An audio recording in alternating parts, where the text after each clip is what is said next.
prépare là alors?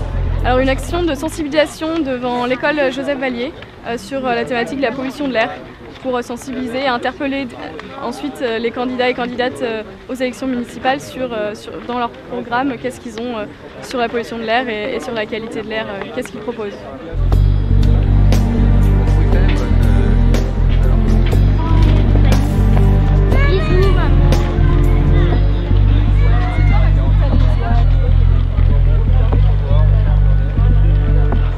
Alors on est devant cette école Joseph Vallier qui est en fait une école située juste le long de l'autoroute à 480, donc qui souffre en fait d'une pollution de l'air très forte et du coup une qualité d'air très médiocre. Aujourd'hui on est là pour en parler avec Greenpeace, avec le collectif contre la 480, un collectif d'habitants qui a lutté contre la 480 et qui lutte aujourd'hui pour avoir une réelle qualité de l'air dans le quartier. On est là aussi avec le collectif Métro parce que la pollution de l'air c'est quelque chose, et à Grenoble on en souffre et il y a encore énormément de choses à faire pour avoir une qualité de l'air convenable.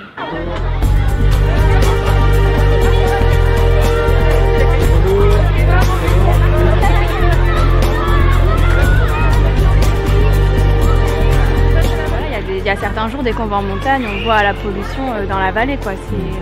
C'est quand même, certains jours c'est une évidence. Donc, Bah oui, parce qu'on est censé être une ville écolo et là ça n'est pas trop.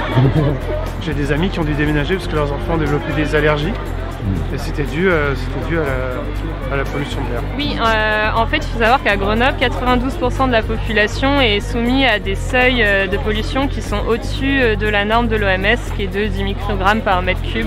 Ce qui est vraiment important. Donc en fait tout le monde, vous, moi, on est soumis aujourd'hui à une pollution qui met en danger notre santé. Et particulièrement les enfants? Et particulièrement les enfants qui sont un public sensible et donc du coup c'est pour ça qu'on est devant une école aujourd'hui. Donc voilà, on peut faire ça en temps réel. Et là, on a donc 22 microgrammes par mètre cube pour les PM de 2,5 et on est à 40 grammes par mètre cube pour les PM10. Ce qui est quand même vraiment énorme, quoi. On peut vraiment avoir des mesures en temps réel, là où on est. C'est pas des mesures homologuées, c'est pas une moyenne annuelle, mais c'est quand même déjà quelque chose qui va d'identifier les sources de pollution. Et là où on est, on peut clairement dire que les voitures de la rue Ampère, de la 480, nous mettent un air qui franchit tous les seuils de toutes les normes sanitaires. On est au plus du double de la norme OMS, on franchit la norme française pourtant laxiste sur les deux mesures de particules fines. Alors les voitures sont passées et la pollution reste, quoi.